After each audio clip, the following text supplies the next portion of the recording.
Honorable Costing, as I said earlier, Chair Transport. Chair, I thank you for calling us as chairs to be here. And I want to make a few comments, which are very strategic. Number one, Chair, is about roads. And you know roads touches everybody and touches everywhere in this country. Chair, you may recall what we proposed to this Honorable Committee in the last two budgets. As we sit, Honorable Chair, I want Treasury to confirm that there is a pending bill of 80 billion in only roads, Honorable Chair.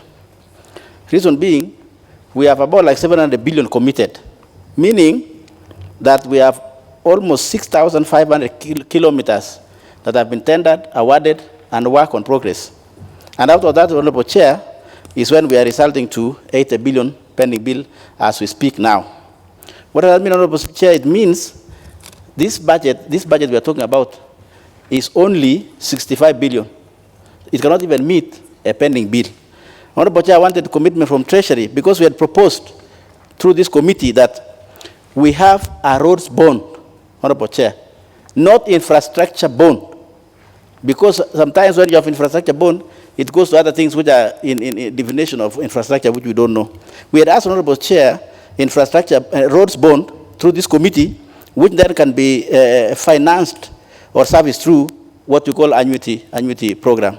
Honorable Chair, I want commitment from Treasury because I'm not seeing it in the supplementary which you have presented to us. Nothing or no commitment, and it might be a disaster, Honorable Chair. Two, SGR. There are two strategic assets, Honorable Chair, that I want to say to the people of Kenya in this House, that they are on death bed. SGR operation, Honorable Chair, is on a deathbed, plus also KQ. And there is no serious commitment from Treasury, Honorable Chair.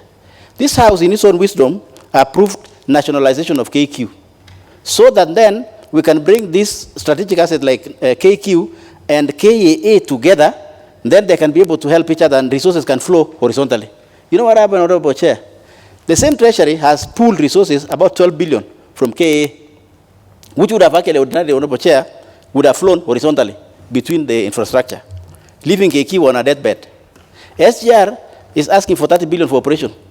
Since SGR operated 2017, Honorable Chair, bringing cargo and people from Mombasa to Nairobi, the government of Kenya, in its own commitment, made a commitment that they will pay operator, not operator raising the resources and pay itself, but the money raised by operator through the cargo and a commuter is going to what we call escrow account.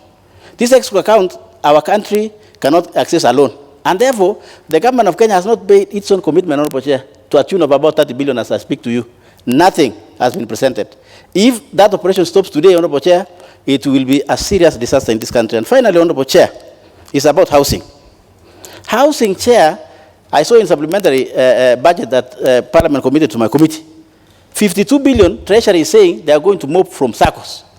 There is no infrastructure, Chair, that has been put in place to move that resources. Otherwise, Chair, let me tell you, this is going to be a serious problem in terms of one of the big four.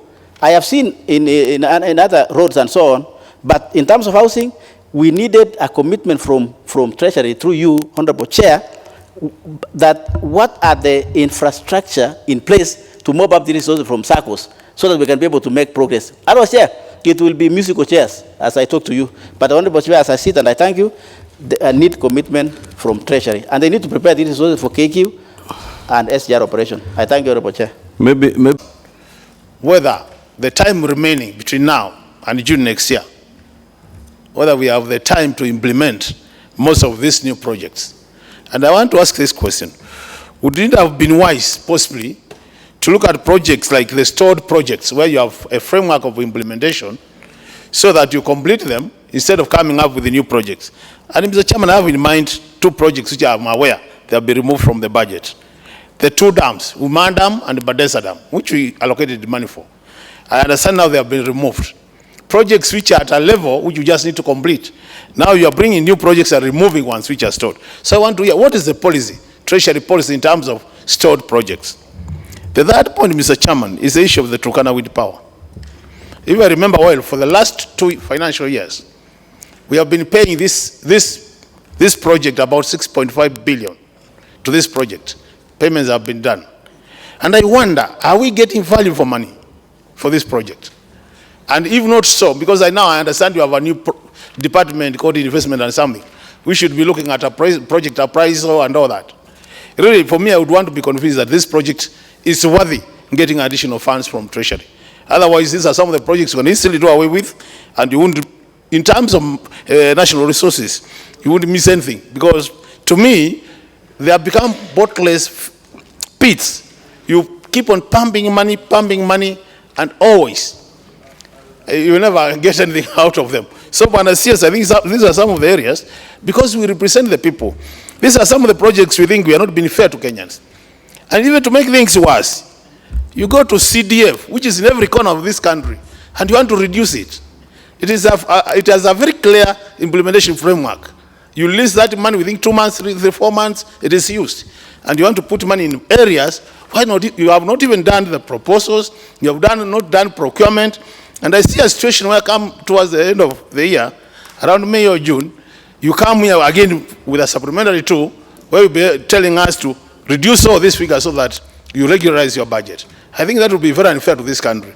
I want to say, Bwana PS and CS, touching CDF in this house, you just spoil the mood of everybody. And I can tell you for sure, you might not even get people to discuss this budget once you start interfering with CDF. Thank you. So thank you very much. Let's have Honorable Cheptumo. Honorable Cheptumo, and then we come to point of order, Chair. Dr. Gideon Ochanda. In the budget approved, Mr. CS, actually judiciary received the most minimum, that is 18.9 billion. And out of that amount, 1.4 billion, no, 1.8 billion was to complete ongoing courts in our country, which have been pending for the last close to 7-8 years. A lot of penalties have arisen, interest, so we are losing more money in those projects because certificates have been issued and pending bills have not been paid.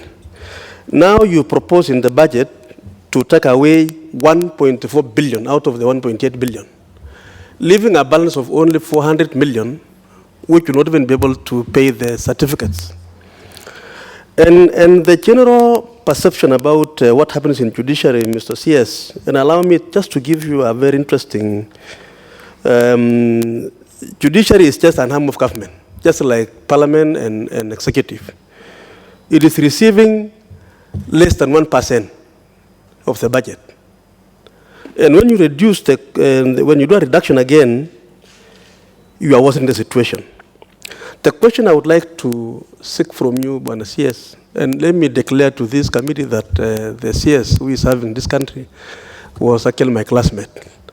And I can tell you he's one of the very intelligent Kenyans in this country, and I believe he will answer these questions very sufficiently and be able to carry us through this budget. I want to declare my interest, and I think I'm in order. Proceed, Chair. I just want to say this, Chair, that there's a very unique thing about the judiciary and the justice system in the country. Chair, when you talk of money for roads, we can physically see a road. When you talk of money to housing, we can physically see a house being built. Same for water, same for others.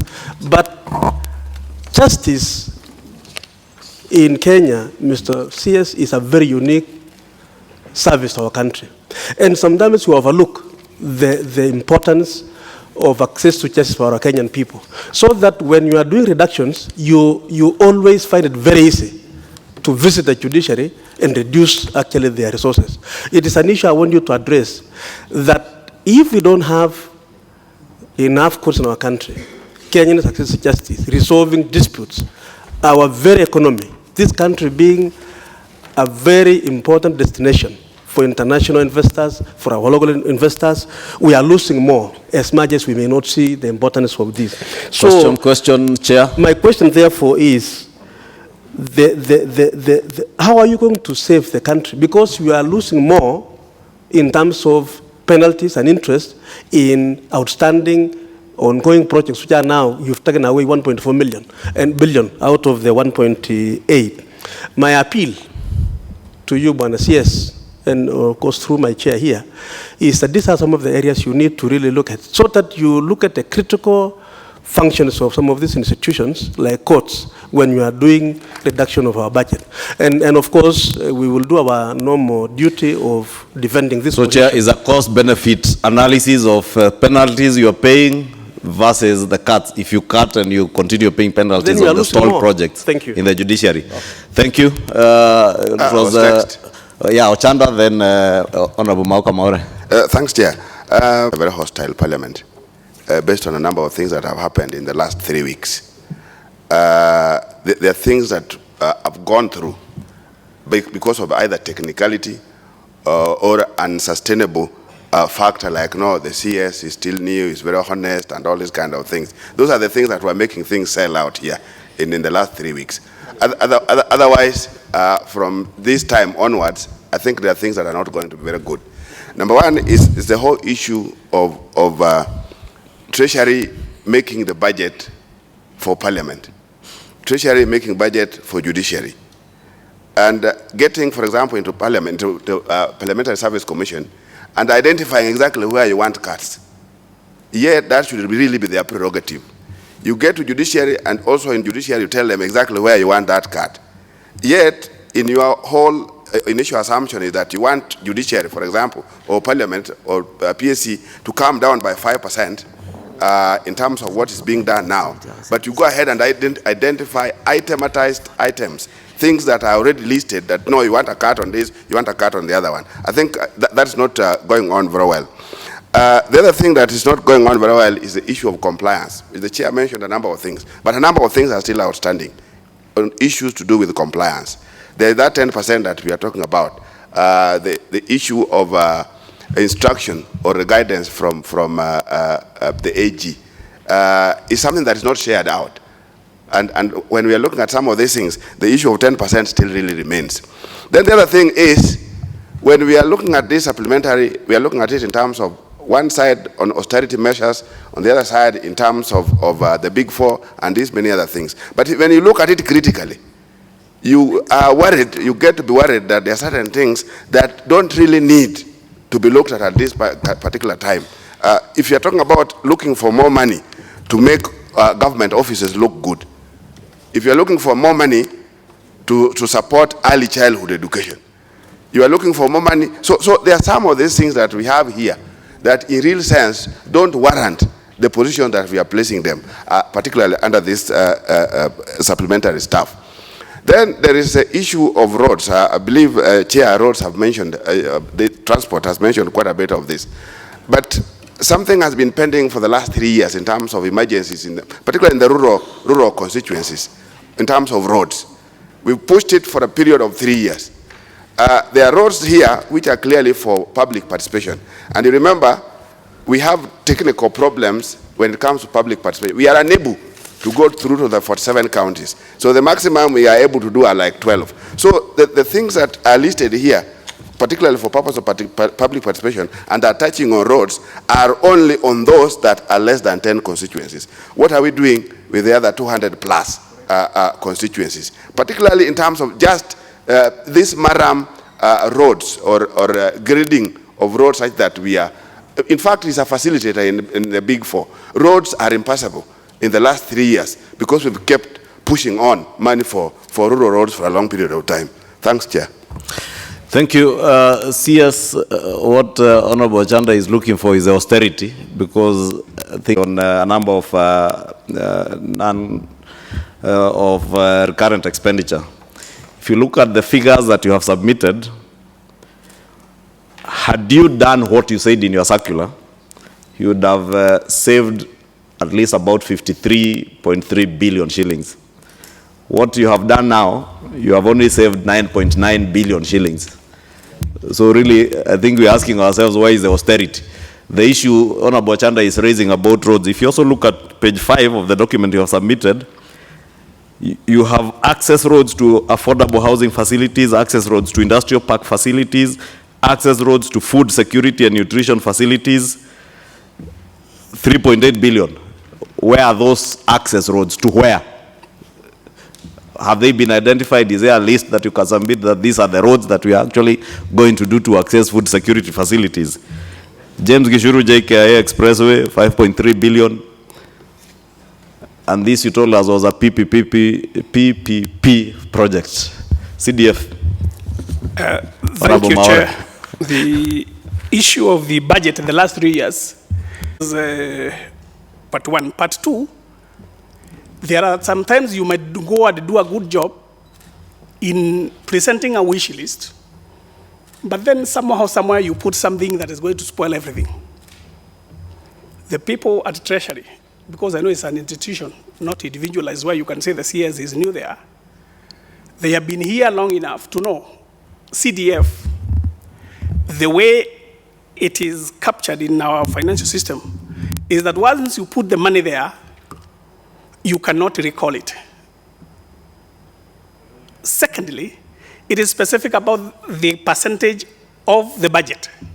Now, when I hear you are increasing the budget, CDF should actually increase, not reduce, because it is per an act of parliament, and it is specific, 2.5, at least 2.5. Now, when you go and say at least 2.5, it is not available for you as Treasury, again, even to think about it. Again, even when you're looking at the parastatals or government agencies, that is not one of the agencies that is available for you for anything. So, Honorable Maora, you might be trending on a very dangerous route. No, I'm just explaining. Maybe you can clarify, is CDF 2.5% of our ordinary revenue or of our budget? And it is actually supposed to be on the budget when they are doing the national budget or the expenditure of government. Revenue. Allocate to them at least 2.5. And they know it, they have the law. So I'm just is stating revenue, that not the budget, once you Honorable give us, when you give us the 41 billion, it is about that 2.5. It is not available for you again to review or to reduce, just like the way you have done with the counties. The money you took to the counties, you cannot go back and say you have an afterthought and you want to reduce it. So I just wanted to put it to the Treasury that when next week the budget comes here, you will not have thought what to do with the request for the 5 billion. You will have a very difficult time for debate on this thing. So go through the whole budget, get your 5 billion from elsewhere, either reduce or increase, whichever you get, but leave CDF alone. That is a live wire. Thank you. Thank you. Please, let's allow CS to respond to those. Thank you. And we are aware that the Transport Committee did prepare a report on the restructuring of Kenya Airways, which was submitted to government. And currently, the Ministry of Transport has formed a committee, and we are part of that committee as a government Ministry of Transport, Attorney General's Office, and the National Treasury, working on looking at those recommendations of Parliament, and working on a way of restructuring the Kenya Airways, and of course, basically the aviation sector. But I think there are certain things that needs to be addressed on Kenya Airways. The first thing, of course, biggest challenge they have is cash, availability of cash. And we are looking at that from restructuring the leases that they have and the guarantees that were issued with the approval of the Parliament amount to $750 million US. That restructuring that may make some cash available for KQ. So these are discussions going on. They also have given us what they need possibly by January next year, that for them to keep on flying. And it's a matter that we are giving a lot of consideration as government. So I think we are on top of it, and I think we also thank the Transport Committee and Parliament in general for coming up with those recommendations, because it seems our interests are both aligned. As far as I think the issue raised by the chairman of transport on the mobbing of surplus funds from Kenya Airways, I think this was done across the board for all the agencies with money, And obviously, some of the money may end up still going back to Kenya Airways at some point when we are ready for this restructuring. I just also want to add what my CS has said about SGR. SGR, I think we have a solution. Because the solution we have, you have an escrow account that is put in as a security to guarantee a sovereign loan. Now, what we want to do, because the money for the sovereign loan is paid through the debt payment, and it's already factored there. The money that we were trying to build up is $25 million US, $250 million US dollars into the escrow account to guarantee the payment that is due on 21st of January.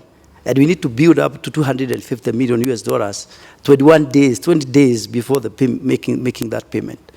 So what we are doing is that because that account has already got about 16 billion shillings at the moment, and we wanted to agree and negotiate that escrow account with the China Exim Bank so that that money can be used to pay for operation purposes. Currently, the money, the debt for operation is about 34 billion shillings. So if we can reduce it by about 16 billion shillings, then the rest, we could look at the solution of using the railway development levy, which some of the money can be used to set off that. But moving forward, I think from the numbers I have seen from Kenya Railways is that HGR can be able to support itself in terms of operations. So we only be dealing with the backlog that we have from 2017, and then pay the 16 billion shillings, and then use some money for RDF to clear off those lifetime commitments. But moving forward, I think we have a solution for that. But we also need to discuss that with the China Exim Bank so that we can restructure those agreements and restructure those escrow accounts. So thank you very much. Chair, what is the stopgap measure as you negotiate for this? Because negotiation, Chair, you know, it's either that the Exim Bank, the Chinese can even refuse. Is there any go either way. Any stopgap measures, Engineer Kamau? I think they already warmed up to that because they're already pushing for it. I think it's something that we already arranged. So, and we believe before the end of, by mid-December, we should be able to have a solution. That's our thought, yeah. Chairman, maybe PS, maybe 2 minutes. And Chairman, I think you agree with me that those are really heavy and many. And I hope we are going to share between our team. I only want to confirm to you that maybe it has not come to you. There's a report on the UHC, which the concerned ministry has prepared. I'm sure maybe it's on its way to you, or maybe it's already with you. On the big four projects, one member asked the implementation matrix. Yes, we have. The reason as to actually why National Development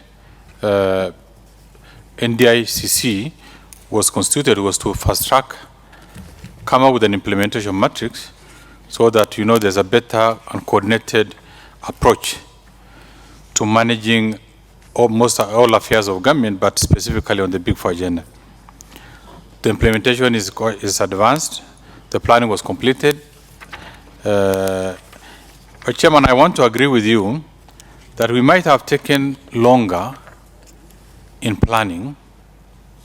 This budget was passed with the agenda 4 also in mind. But unfortunately, substantial amount of the same was not funded in the appropriation act that we are currently enforcing. That's why we decided to go and rationalize the budget with a view of, actually there was a deficit of 143 billion. The budget for this financial year, we have a matrix for 3 years. But this financial year, the cost of implementing the Big Four agenda was 243 billion. And in the budget, we only provided about 100 billion. So there was a deficit of 143 billion that needed to be funded. And it's on that basis that we went back to our own budget, rationalized, addressed the issue of recurrent, got money from it, mopped resources from idle, funds at the parastatals, and also postpone some of the non-critical development projects. And it's on that basis that we're able to raise these resources. But I fully agree with you that maybe now, having taken such a long time in planning, there might be limited time to implement 100% the Big Four agenda. But in this supplementary, we want to stay on course. We want to be ambitious and make sure that this project takes off. And the second supplementary, which we intend to come to you about March, we now come up with a better and realistic view of where we are with most of our expenditure. And the assurance that we are giving you is that in that supplementary too, it's not about projects, new projects. It's not about beefing on existing. It's to make sure that, we cut on all those that are falling behind the implementation. That is what we want, the assurance I want to give you. The revenue, the pace of revenue growth. Chairman, we have to strike a balance between being realistic but also ensuring that we put KRA under pressure. Because the ultimate solution to this country's developmental challenges will be determined by the efficiency and the ability of KRA to collect taxes that are due. But you also agree with me that one of the instruments, the finance bill, that in our projection will have yielded more resources, was just passed the other day. Meaning we are now 4 months behind on those projections. A number of assumptions were actually put in place then, could not be implemented because of certain challenges, including the delay in the passing of the finance bill and among other things. But we want to really remain there, but moving forward we want to be as realistic, but also not focusing on why we need to really do on this. You asked about the pending bills on roads. It is true that out of 94.6 billion pending bills for the national government for last financial year, 76 is for roads. And then another paltry amount is for AGPO and other, other expenditures. So we have a plan, and we agree that agree with the chair of the Transport Committee that moving forward, it may be put a lot of stress or strain on our budget if we desire us of financing roads based on our own revenue. So what we intend to do, we've already agreed to come up with a roads bond. There were areas of challenges in terms of the regulatory framework. We've undertaken the amendments, is with the AG, and I can confirm to you maybe in the next 2-3 days, it will be with you, so that now we have a clear focus within a framework that will be able now to move on all these, because sustainably, we can even have a more uptake under this arrangement. That one is already in the final end. I also agree with the chair of the Transport Committee that SGR, we really want to thank the companies running it. Because in addition to providing the finances for the completion of both phase 1 and phase 2, up to today the operation cost is being managed by the company. And over time we have accumulated huge debts. And in the financing agreement there was a provision that we operate an escrow account, beef it up to the end of the year up to 25 billion, so that when now the amount, the loan payment falls due, there's now a guarantee that this amount will be provided from the escrow account. We have appealed on this, and we are more or less the final stages in reaching an agreement, because we already have a component of the same amount to pay our loan in the budget. Is in this budget.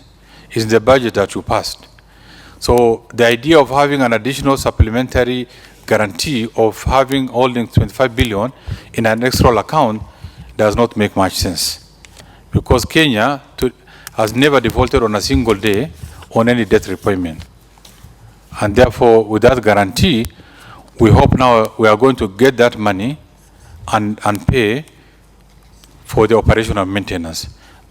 And I've also indicated earlier that the SGR has also picked up very well, particularly the last few months, and the rate of returns, the collections on SGR has improved significantly. And we think by end of next year, it will have broken even to manage itself. That is now the assurance that we want to give you. On the concerns of stall projects, actually the basis of the budget that we are currently implementing was founded on making sure that we direct our resources on ongoing projects and based on the percentage of completion.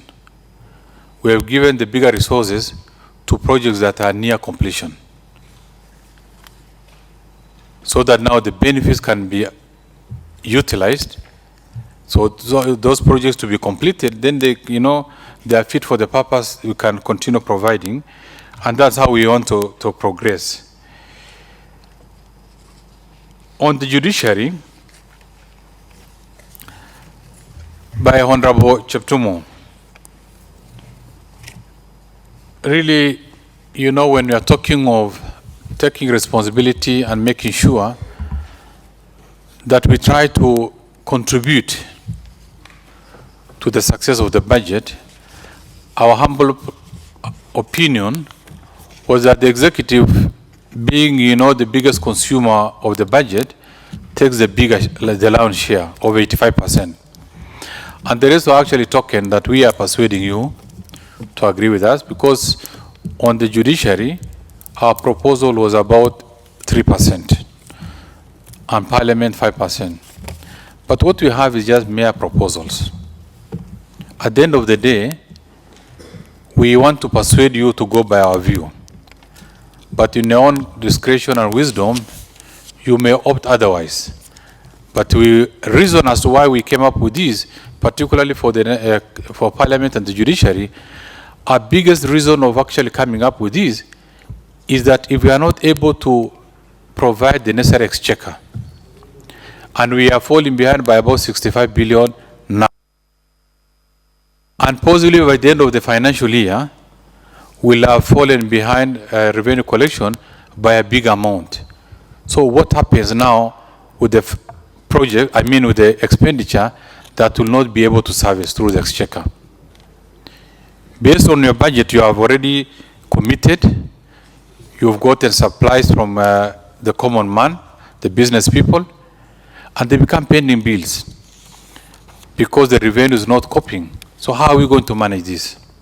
Because ultimately, who suffers? The common person, the business, small and medium enterprises that continue supplying us goods and services will be holding their money that will not be paying. And actually, it's on that understanding that we said, let's try to also match our expenditure based on what we're able to generate. But I leave it to you, because if you want to pass the bulk of it to executive, then equally, the consequence will be the same. Because the people who are supposed to provide service will not get it, and it's going to really put a lot of strain on our own situations. You asked about whether really the austerity measures actually worked. In my view, it has worked. Number one, there's been a lot of wastage in terms of travels, particularly foreign travels. And now, since in your budget, you have 50% or even less. Where are you going to use that? How are you going to fund your travel, both either foreign or domestic travels? If the amount of money available to you for certain expenditures on those areas that we've cut, include newspapers, if you have reduced by 50%, then how are you going to finance that? So those austerity measures have worked, and we see the kind of noise also within government. You can really confirm that the ministry, the MDS are also not having it very easy. It's a painful decision, but unavoidable. The you also indicated the issue of the express highway. Why it is a PPP, you ask then why, how come that the government is funding to about the tune of about 5 billion. This is for the purpose of relocating utilities. It was not part of it. They are going to construct and run on terms that we are going to agree, but you also understand the kind of the infrastructure, the water pipes, sewage, electricity that will be running from Mololongo up to James Gishuru is massive. And since it was not provided as part of the component, then we think, this project is timely, and therefore we decided to provide in the budget that we are presenting to you. I'll ask now my team. There is a number of issues touched on KQ nationalization, and among others, I'll ask Engineer Kamau, who is the Director General in charge of public investment, to answer. And then I'll also ask the PS to chip in, and then other officers who are here. Thank you, CS. And Chair. I want to just assist my CS in AQ. And we are aware that the Transport Committee did prepare a report on the restructuring of Kenya Airways, which was submitted to government. And currently the Ministry of Transport has formed a committee, and we are part of that committee as a government Ministry of Transport, Attorney General's Office, and the National Treasury, working on looking at those recommendations of Parliament, and working on a way of restructuring the Kenya Airways, and of course, basically the aviation sector. But I think there are certain things that needs to be addressed on Kenya Airways. The first thing, of course, biggest challenge they have is cash, availability of cash. And we are looking at that from restructuring the leases that they have, and the guarantees that were issued with the approval of the Parliament amount to $750 million US. That restructuring that may make some cash available for KQ. So these are discussions going on. They also have given us what they need possibly by January next year, that for them to keep on flying. And it's a matter that we are giving a lot of consideration as government. So I think we are on top of it, and I think we also thank the Transport Committee and Parliament in general for coming up with those recommendations, because it seems our interests are both aligned. As far as I think the issue raised by the chairman of transport on the mobbing of surplus funds from Kenya Airways, I think this was done across the board for all the agencies with money. And obviously, some of the money may end up still going back to Kenya Airways at some point when we are ready for this restructuring. I just also want to add what my CS has said about SGR. SGR, I think we have a solution. Because the solution we have, you have an escrow account that is put in as a security to guarantee a sovereign loan. Now, what we want to do, because the money for the sovereign loan is paid through the debt payment, and it's already factored there. The money that we were trying to build up is $250 million US into the escrow account to guarantee the payment that is due on 21st of January. And we need to build up to $250 million US, 20 days before making that payment. So what we are doing is that, because that account has already got about 16 billion shillings at the moment, and we wanted to agree and renegotiate that escrow account with the China Exim Bank, so that money can be used to pay for operation purposes. Currently, the money, the debt for operation is about 34 billion shillings. So if we can reduce it by about 16 billion shillings, then the rest, we could look at the solution of using the railway development levy which some of the money can be used to set off that. But moving forward, I think from the numbers I have seen from Kenya Railways is that HGR can be able to support itself in terms of operations. So we only be dealing with the backlog that we have from 2017, and then pay the 16 billion shillings, and then use some money for RDF to clear off those lifetime commitments. But moving forward, I think we have a solution for that. But we also need to discuss that with the China Exim Bank so that we can restructure those agreements and restructure those escrow accounts. So thank you very much. Chair, what is the stopgap measure as you negotiate for this? Because negotiation, Chair, you know, it's either that the Exim Bank, the Chinese can even refuse. Is there any go either way. Any stopgap measures, Engineer Kamau? I think they already warmed up to that because they're already pushing for it. I think it's something that we already arranged. So, and we believe before the end of, by mid-December, we should be able to have a solution. That's our thought, yeah. Chairman, maybe a PS, maybe 2 minutes, and then comment about SACCOs and pension schemes. And the point here, which we are looking here, is to try not to lock in public money into a process which we can externalize. And this is in the spirit of leveraging on the financial sector that we have. So the discussions that we are holding are that instead of Treasury funding the offtake of the houses, let the private sector in its structures participate in the offtake of the houses. And that is also the same arrangement that we are having with the mortgage scheme that we are establishing through a company that we want to fund, so that it can provide wholesale funding to banks that are providing mortgages to people who are involved in developing and buying houses that have been completed under that scheme. So we are just trying to use our advanced financial systems to relieve Treasury of pressure on financing and funding.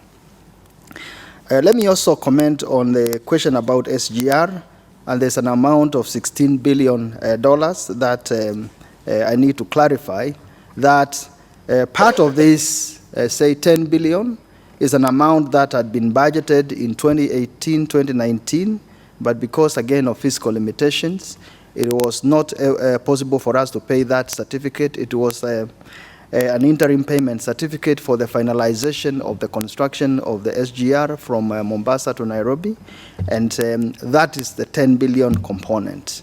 The other component of 6 billion is the Nairobi Inland Container Depot, which is being completed. And so that is just to make sure that we've got an orderly completion of that phase of the standard gauge railway line. I want also to comment on... No, Chair, you know, we are here to make progress. And we chairs are very committed people, and also this committee, Honorable Committee. Chair, what is the infrastructure in place to raise the 52 billion from SACCOs? Because what I'm hearing from the peers is just stories. So what is the infrastructure available, whether legal or administrative? And was that bit of the ICD not factored in as part of what the Chinese Exim Bank financed as part of SGR Phase 1?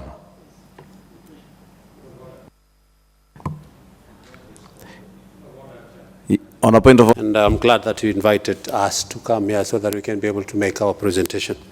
When you started the meeting, you just advised us that we should be out of this place by 1. Yes. And you can imagine now, we are seated here as chairs, and we have very, very huge concern. In fact, we had to, Energy Committee had to cancel a meeting today so that we could be able to attend here, get some answers before we go. So maybe we can give some direction, because part of what my brother Kosing is asking, maybe could get another opportunity and be able to execute that in some other meetings, maybe on Thursday, just so that we can also... In fact, for chairs of committees, I want us to avoid back and forth. And, well, these supplementary budget, Honorable Chair, I think it's, we need to, as Parliament, to support Of course, when it comes before you, and we Chair, as I said, straight to the point. Yes. Let us avoid long lectures. Of course, one of the issues of the energy is an enabler. And one of the things that I agree with the Treasury is that, Chair, we generate almost 2,400 megawatts and we only consume 1,800. So the aspect of getting that money to transmission and distribution, I think it's a good idea. One of the issues that I have is about the pending bills, and I think the CS has made it very clear that they need to clear that. Bogoria Sirari, Honorable Chair, I think it is important for Treasury to also, put some pressure on some of these ministries. Is that when you're putting up a project, they must have also complied with the law. The Energy Act requires that for you to be able to start drilling some geothermal in Bogoria Sirali, they need to have a license. We are being made to understand they don't have a license, and yet they have spent so much billions into Bogoria Sirali. What happens tomorrow if somebody else comes and decides not to give a license to GTC? So again, we are spending, and I think we need that, and the reduction of 47%, I totally agree with the ministry. Longalayani Suswa, Honorable Chair, shillings for power that we didn't receive, and they are just paying people for over 9 billion shillings. And I'm not talking now about the construction of the transmission line. Honorable Chair, I think Treasury needs to come up, and I'm saying this is because I want to be told what happened to the supplementary budget that we passed of 1.16 billion in the last supplementary budget that we had here before June, and now it is back. We are wondering what is happening to this Longalayani Suswa all the time. The other issue... So, Chair, the 1.16 billion is the same amount that was passed in the last supplementary of 1819. And the Chair of Lake Turkana, verbatim and on Hansard, say that if you have paid this, we have not a single penny that we'll be requiring for this project. For that. So again, we are wondering what is happening. The CS has alluded to the fact that when in his presentation says currently the local borrowing is at 68 billion, yet the projection by 2020 is 300 billion. I hope that is not where the Treasury wants to take us. And remember when we were approving the addition of debt ceiling to 9 billion. The other bit is about the release of exchequer. Currently, as we are talking, our ministry has received only 9% of the exchequer release, against an assumed of around 25%. Again, we are concerned that in our oversight, we might not be able to.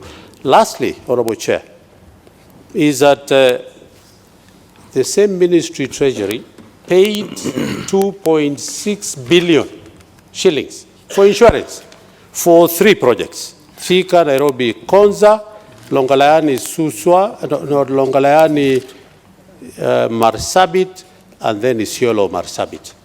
And not a penny has ever been given for this project after paying a staggering 2.6 billion. And yet we are getting money to do other projects. Now, what happens to the insurance of 2.6 billion that was paid to, we are now contemplating of the pipeline from Turkana all the way, and it passes in these areas. We need power because where we are headed to, it seems that we are only going to have, we were proposing to have chemical in our crude oil, but now heating seems to be the only option that is left. So what happens to 2.6 billion that was paid to very critical? We have given almost 1 billion shillings for some technological advancement for Konza. And yet we have not given money to take transmission line to that place. Lastly is about the Marsabit, Isiolo, where the pipeline will be But Chair, are you saying 2.6 billion is paid for what? For insurance, I don't know, to some Chinese to secure these 3 projects. And the project has not started. So what happens to the insurance that was paid? Was it money that was just given out? And so question is whether the insurance money is recoverable, or what is your question? The issue is now that there is no money given to these kind of projects, which is very critical to the pipeline. I'm talking about particularly because of the pipeline, the crude oil pipeline from Turkana to Longalehani, which were to Lamu, which will be, have been sub, because we need power stations, power substations, almost 46 as we are being advised by the ministry. So what will happen now to the 2.6 billion that has already been paid for insurance? Thank you. So either Treasury to recover the 2.6 billion or to allocate funds to complete the transmission line. Correct. And is what you're saying is part of the power going to Konza, Techno City. Yes, and it's part of the, it was, and it is very sad that the president witnessed the signing of the agreement of this project, alluded to the fact that these are going to be done, and that is what we want to be given those answers, whether we are going to recover our 2.6 and give it to some very other important projects in energy sector, or they should give money to this project. Okay, CS, I hope you've gotten the point. Next was who? Kimunya. Two things. I think the first one is on, I could see the logic, Chair, about the questions and the way you had done them. But when I received the answers from the CS, I got actually more confused. I would want perhaps to be convinced. The revenue shortfall is upwards of 100 billion. The extra resource requirements arising from the subs is 86 billion. So we are talking of 186 billion extra, because revenue has gone down, expenditure has gone up. 26 is coming from donors, 1.7 from A&A. So on a net basis, it looks like there's a 158 billion deficit, right? Which I did not hear how it's going to be financed, except for the 78 coming from the mop-up. So perhaps before the conclusion of this, you may wish to do it within the regular fiscal framework, showing, the total projected expenditures, projected revenue, the deficit, and how that will be deficit we finance. So that this House, in approving the supplementaries, will not indirectly be approving an extra borrowing of 100 billion, which is not disclosed here, right? I think that's important before we close this matter. And there's a framework for that, and I'm sure you know it, the fiscal framework that will show that. The other item, there's a lot of emphasis on the big four. Manufacturing will not take place unless the technical staff have been trained. And that's why there's been so much money being put into the TVETs and the development of a technical training institute in every constituency. In this year, there were 68, 38 through the AFDB with 1.6 billion and government financing of, I believe it was 376 billion, 352 million as counterpart funds. Then there was another 30 by GOK, identified and started in 68 constituencies. What you've done, you have cut everything by 50%. So I'm not sure, contractors who are already past 50%, how are they going to be financed? Because this started in July.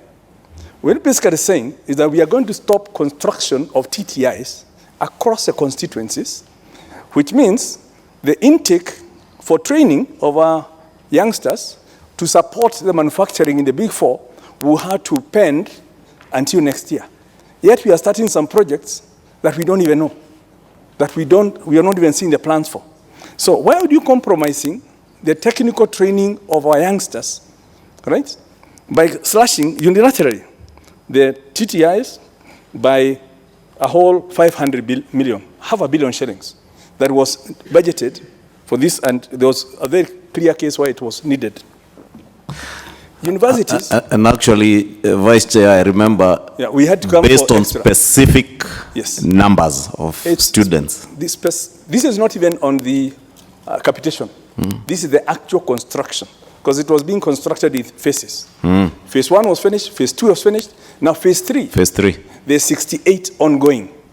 Now they've suffered a 50% cut, right? Now, in fact, if you look at even the budget, for the AFDB, you just cut the GOK counterpart financing.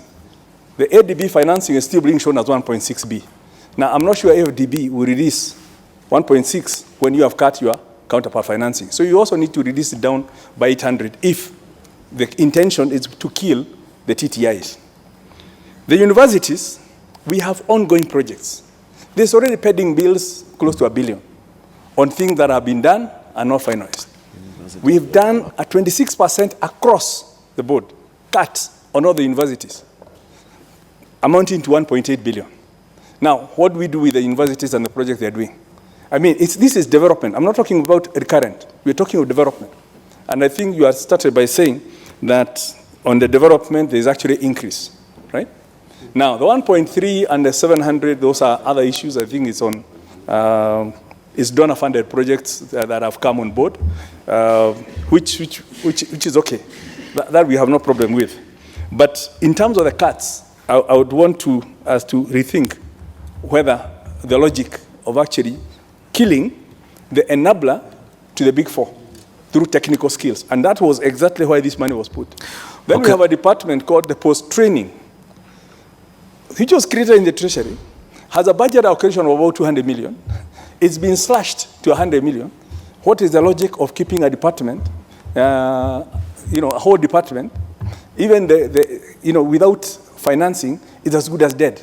So either I would advocate, either kill the department, yeah, and create a small unit within the ministry, rather than have a department that's showing that telling people with no resources. With no resources. And Key it's point, supposed to be development addressing the issues expenditure of cuts. training and getting all these guys who are trained and placing them in jobs and industry and all that. But without resources, Thank you, Honorable it's as good as Kumunya. dead.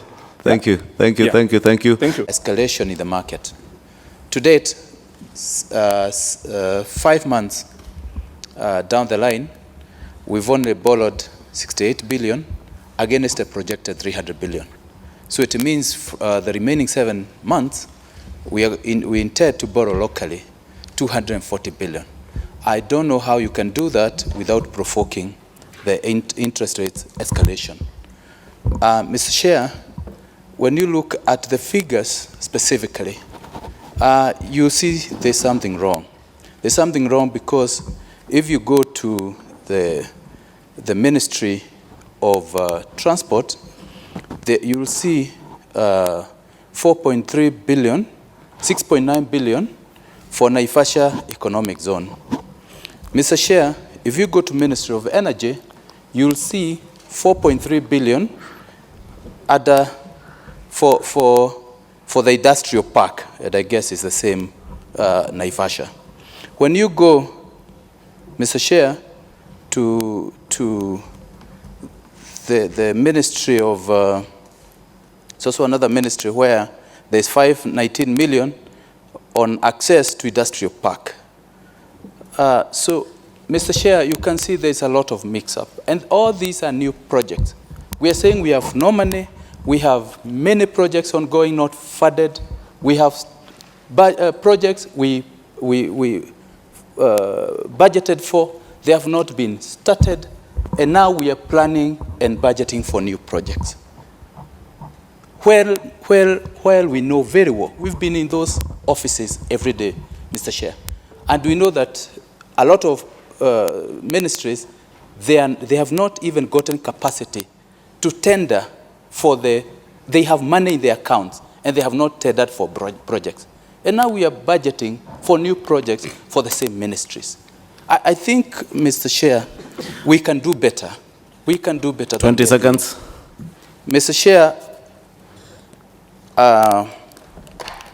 there's also the 3.8 billion on accessing nutrition and accessing food security. Again, it is not clear. You don't know whether it's through roads. You don't know whether it's through consultancy. You don't know whether it's through what, Mr. Chair. It's just a figure. That is roads, Honorable Mugambi. It's access roads to food security and nutrition facilities. Yes. What And does it's a that mean? spatial dispersion, Honorable Sako, I believe, is talking about where are those roads? Exactly. Where? You know, When we say we are accessing food security facilities, where are they? where are they? In which Mr. areas Chair. of the country? And why were they not identified? The CS, you have told us you have an implementation matrix. Why were they not identified at the time we were doing the budget in April, May, and June? Exactly. Thank you, Mr. Chair, because this is where I say budget making should be a more serious exercise than this. Thank you, Mr. Chair. Okay, Moses Kuria and Honorable Nyamita. Chair. Then I think we'll close with one of the chairs, the engineer for environment. Chair. Switch off your microphone. So I need to expound on. Self-appointed, so you have 2 minutes. Chair, Mr. Cabinet Secretary, I really don't understand why we are here. Really, I don't understand. Because 30th of April is our constitutional deadline to pass the estimates.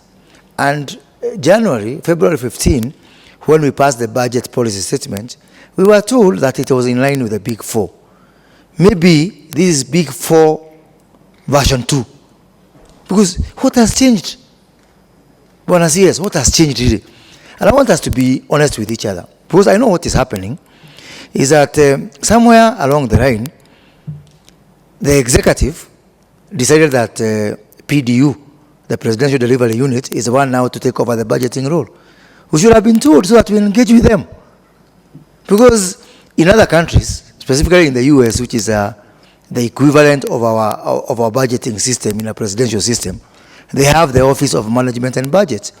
So if PDU is trying to convert itself into an OMB, let them not shy away. Let them come here and we'll pass the supporting legislation so that we know that when we sit to the National Treasury, it is an exercise, it's a PR exercise.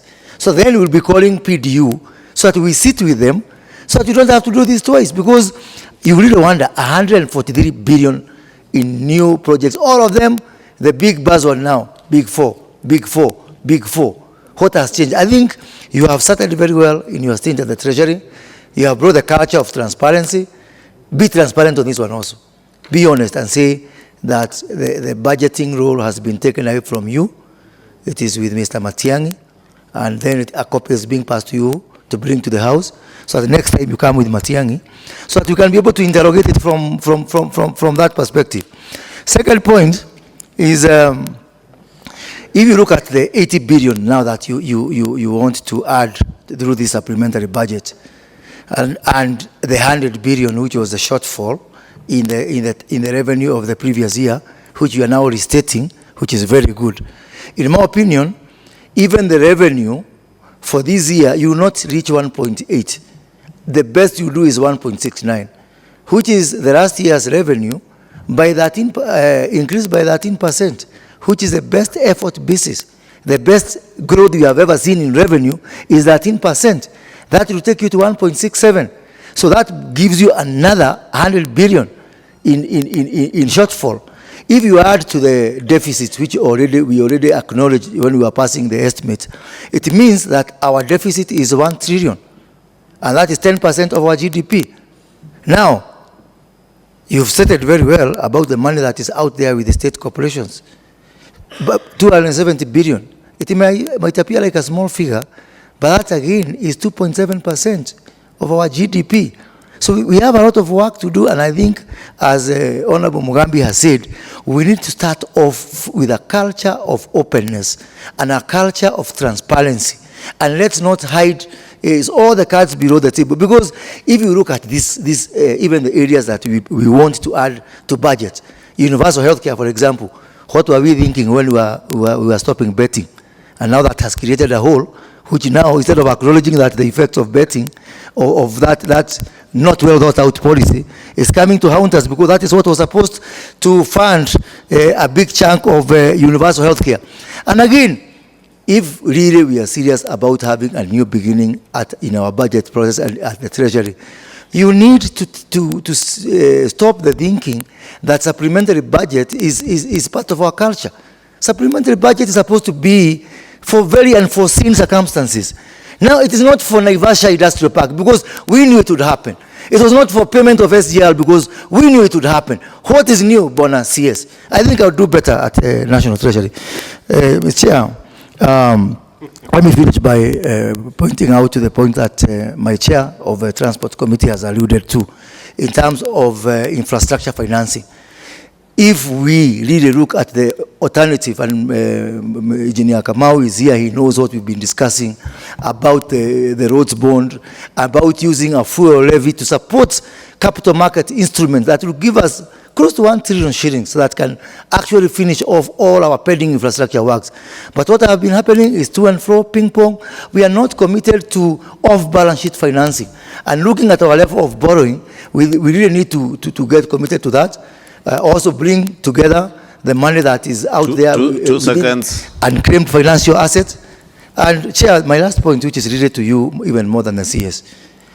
The CS has made a wonderful fundamental point that a state corporation or a parastatal is actually a subsidiary of the ministry.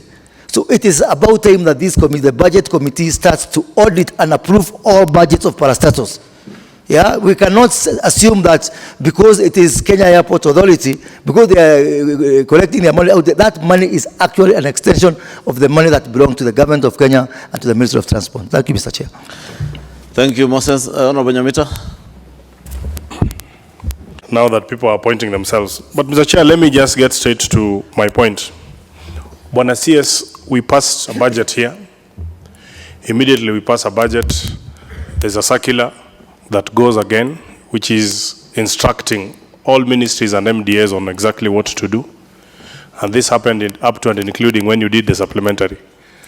You submit your supplementary budget here, and the same day, or is it, I don't know, 2 days after, the head of cabinet, Joseph Kinyua, issues another circular.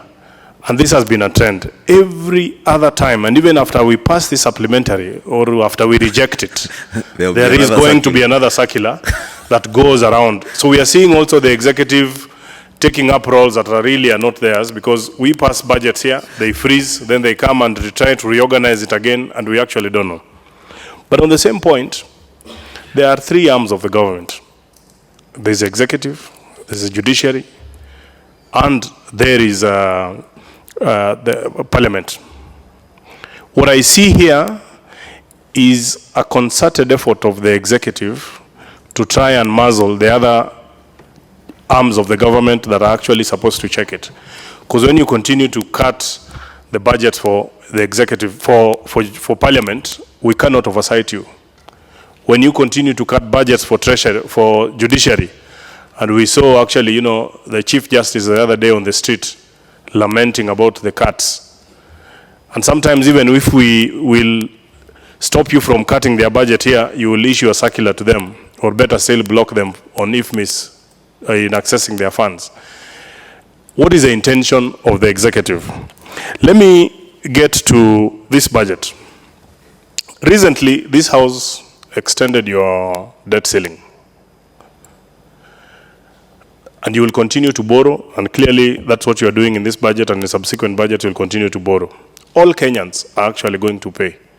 There is no effort from the executive to try and ensure that even the projects as captured in this budget and previous budgets are equitably distributed across the country.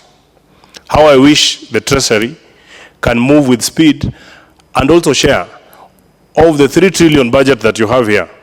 How is the spatial distribution that my colleague alluded to? How much? Why is it that other counties are getting 200 billion while others are getting even less than 200 million? And then we say, oh, big four, it is going to, we might not have the effects now, they're going to happen.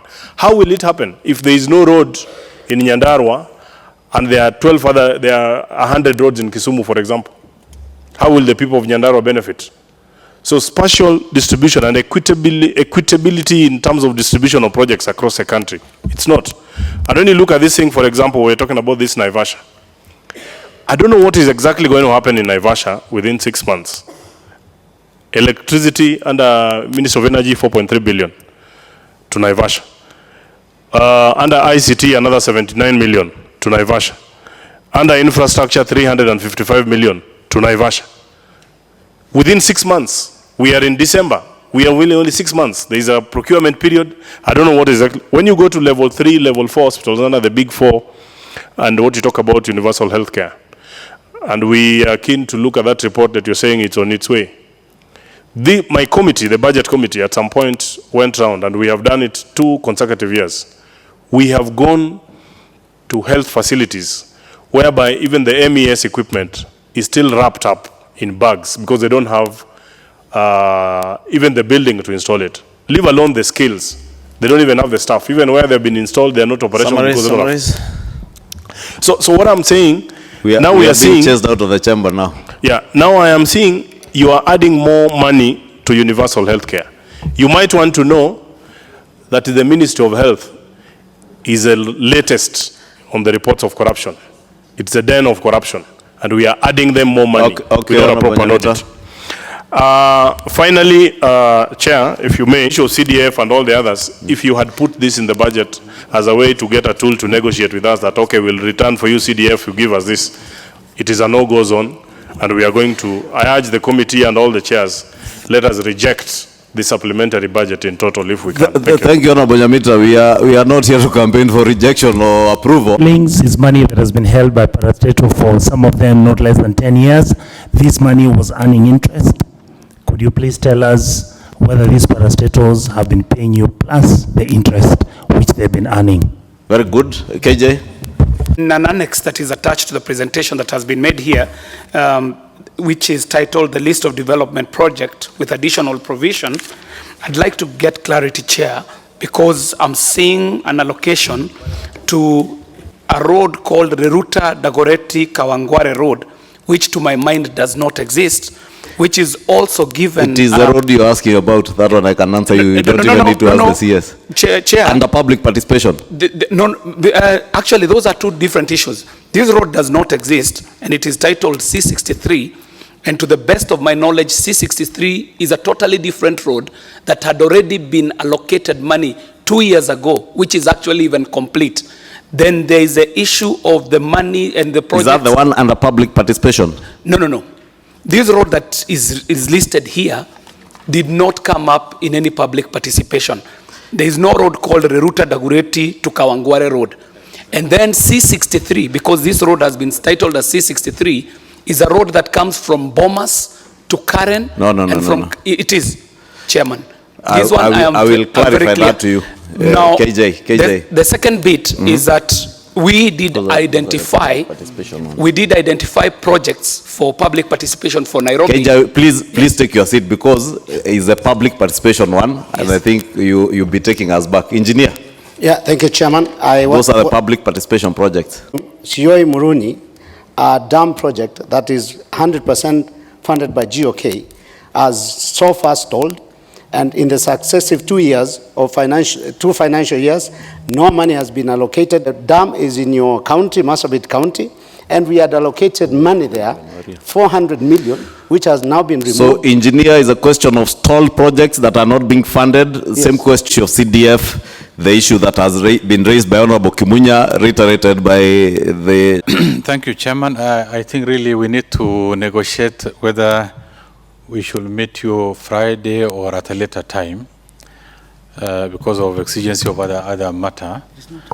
I personally will not be available on Friday, Saturday. It's actually Saturday morning. Saturday also will not be available. Maybe the earliest can be Tuesday, Wednesday. If you do that, CS, then it says the House will not be in a position to approve your budget, your supplementary budget, because we have to finish by Monday to be able to table a report by Tuesday. Can't we engage maybe Thursday afternoon? Or we will not have listened to the departmental committees. We need to have listened to the departmental committees, then we engage you on all the issues that will be raised by the departmental committees. Chairman, can you allow me to engage you maybe later? Okay. Because a matter that I cannot postpone, and that be most likely out of the country until Monday evening. We can engage because I'm sure even in your absence, the PS maybe might be there. Yeah. Yeah, Chairman,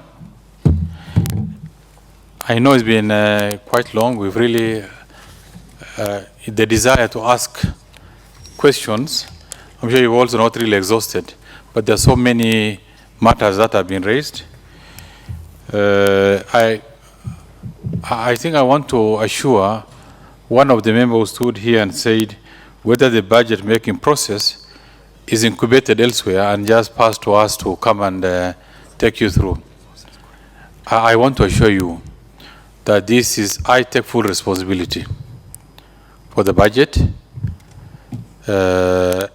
We may get a lot of opinions from anywhere, but as far as what we present to you, I, on behalf of the ministry, take full responsibility and will stand by that. And want to assure you, I know there's a bit of confusion as what's happening now, but we have a clear roadmap. We are going to really rein on expenditure, particularly on recurrent, making sure that we grow our revenue. By all means, we've given KRA all the necessary support. And we are reining in on also on the parastatals to give check to the National Treasury at the end of every financial year. But more importantly, understanding the sensitivity and, sense of responsibility by us as government, we're also going to rein in on debt.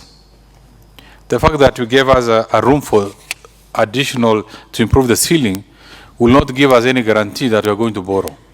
We want to ensure that we're going to restructure, because some of the loans that we are currently managing, the interest rates are very high. We want to go for concessional. And we already in engagement on a number of financial institutions to see that so that we can have either debt swap or borrow to retire all those expensive loans and manage. And at the end of the day, it's really important that there's really nothing that we can do outside this house, outside this committee, outside the National Assembly. Whatever borrowing that we make, we borrow through the budget. It's up to you to agree with us or to understand why we are doing this. Revenue projections, well, looking at the many, like 5-6 years ago, we've been registering, underperformance of revenue. We actually perform below the targeted amount. But despite being realistic and say we are just downward, but you'll also not going to release the pressure on KRA. They must deliver. Because the scope to do is so much, there have also been a lot of leakages. We've given them the tools they require, including financial resources. In this supplementary before you, we propose to give them 4 billion additional money so that they can employ more, they can invest in automation and make sure that this is managed properly. And with the short period I've been there, the last 3 months, we've had more than 10 engagements with them, including a retreat with the senior staff, visiting a number of border points, looking at the efficiency and the operability of the scanners. And I think through this, we're confident that we are seeing great improvement in terms of revenue streams the last 2 months. Point of order, Chair. On time. No, Chair, the CS has told us repeatedly. I believe last time we had a meeting, and he has said it again, about retiring of the expensive local commercial loans with amounts borrowed from bilateral and multilateral organizations. But Chair, I've talked with many people who are in financial circles, and they think it's a good idea. But they say multilateral donors and bilateral donors do not swap loans. They only fund development projects that are tangible. So I would like Bonasias to tell us, how far have you gone, apart from maybe having it in theory, how far have you gone? What are the tangible steps that you have made to actualize that borrowing from cheaper loans from multilateral and bilateral donors? Yeah, Chairman, maybe just if I can respond on. We have already constituted a team in Treasury, and we are in engagement with a number of financial institutions. And they are very supportive of our idea, including even getting us DPOs. You know, at the World Bank already we have been very high. I mean, our progress of engagement is quite deep, and they are very supportive, including even African Development Bank. So these are areas that we're engaging, and we are confident that is a matter that's also appealing to them. Chairman, on why supplementary, I think one of the members indicated here, the supplementaries are usually only for unforeseen circumstances. Yes, maybe, but you know, we also realized, we are not saying that we made a mistake, but when we realized that we needed to realign our budget based on certain policy program, direction, and we had to do what we have done. And it is a consensus agreement in the cabinet that we can forego part of our recurrent to support additional development. And I really don't think that is a bad idea. You asked the equity, I mean, whether the projects that are on board, the new projects, are equitably distributed across country. We think they are, but we are open to, any engagement. Should things be done differently? Should we have overlooked anywhere? And in the course of time, we are acceptable to whatever proposals that will come from you. You asked also why there's massive deployment of resources in Naivasha, but not distributed across the country. Chairman, we want to make Naivasha, the government wants to make Naivasha as another hub of industrial growth. What's happening now, the reason as to why we have a railway, the SGR going up to Naivasha, our idea as a government is to use it as a center of distribution to all our neighboring countries. DRC, Uganda, Rwanda, all the countries, in the hinterland that we are serving. Because we need to decongest Mombasa, we need to decongest Nairobi, so that those cargoes and all ancillary services, including provision of power, ICT, that becomes another center of growth for particularly also serving the remaining part of the country. That's because, in doing one activity, that complementarity of service is critical, because you cannot only provide power, but then you must also think of providing water. You must also think of providing other enabling environment, including ICT, including interconnectivity. That's why, and it's going to be a short-term injection of resources. And then from there, now we are going to, there are issues of also the Konza. There are also a number of satellites, the special economic zones, also in Mombasa, Dongokundu area, and also in Athi River. So these are things that are actually taking place. But because the government is not ambitious enough, then will really not achieve the desired long-term development. We are ambitious. They may be a bit painful at the moment, but with all those structures and facilities put in place, in the long run, the benefits will accrue and be distributed across country. Well, there was also a matter that was asked by Honorable Moses, whether the sagas that have withheld dividends from the National Treasury, whether the interest will also be mopped up by Treasury. Exactly that's going to be done.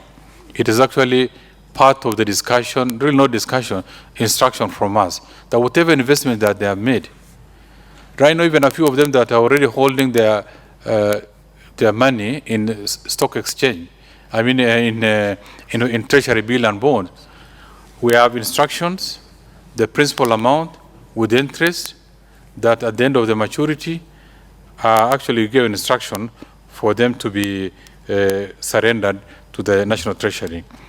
I know there. Does that include the central bank? Chairman, we still in discussion with central bank. They have a different interpretation. but we believe our position is the actual position. They have used part of retained earnings to engage in other important exercise, including printing the new currency. But there is a discussion that we have not fully exhausted and is ongoing. How much might they be holding, central bank? How much? Might you know, Ndungu? 27. Yeah, I cannot really authoritatively tell you the exact amount, but it's in the range of about 25 to 27 billion. And these are one of our institutions, and they are not exemption. They are not exempted from all other state agencies,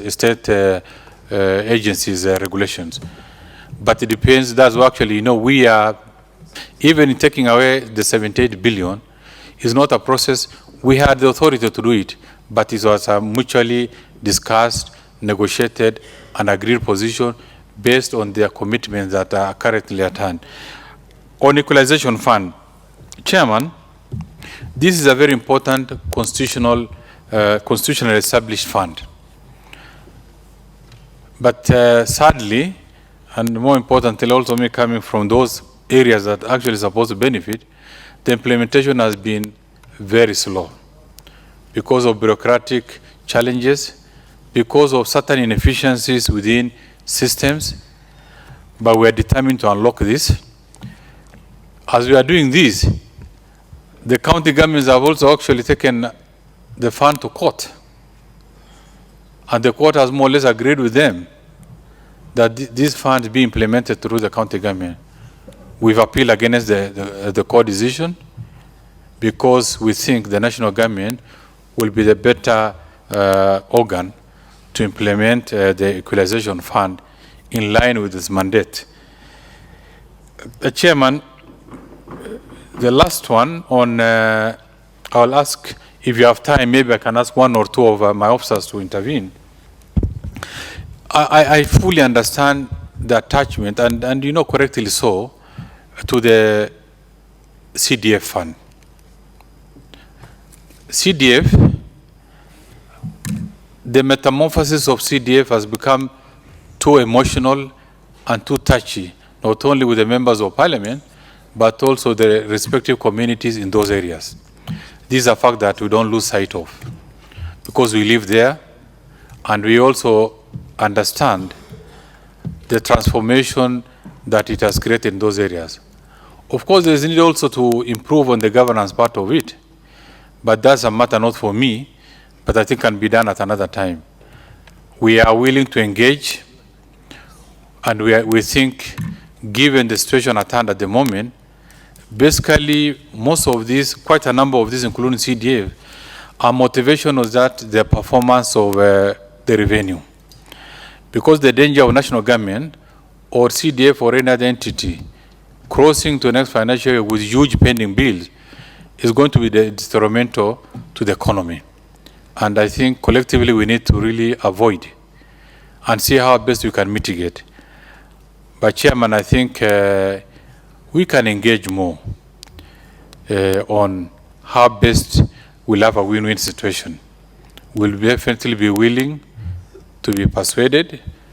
We'll be also willing to persuade you further so that we can, the ultimate beneficiary will be the people that both of us have, either as national government or as parliament. Lastly, on I passionate about those issue of debts because it's an important thing, because since we are not able to generate enough resources to undertake transformational projects, including infrastructure, big socio-economic programs, it's important for us to borrow. But it's important for us to borrow prudently, making sure there is transparency, making sure that all tenets of governance are observed. When you have an option to borrow from a concessional area, we have no reason to think in other direction. And that is, the window is there. World Bank, ADB, other multilateral organizations are always camping at Treasury to give us loans with better terms, longer repayment period, and I think that is our focus, and we will stand up for that position. Chairman, I end there, but as I said, you know, in terms of our next circle of engagement, we really want to engage more because there are other important national duty that I'll be undertaking for maybe the next 4 days. Maybe, but I'm going to engage you on that. I am not sure if you still, there's a number of other questions that have not been answered. Maybe there are. If you want, I think you can give us an opportunity. Chair, there was on TVETs, TTIs, is a massive reduction.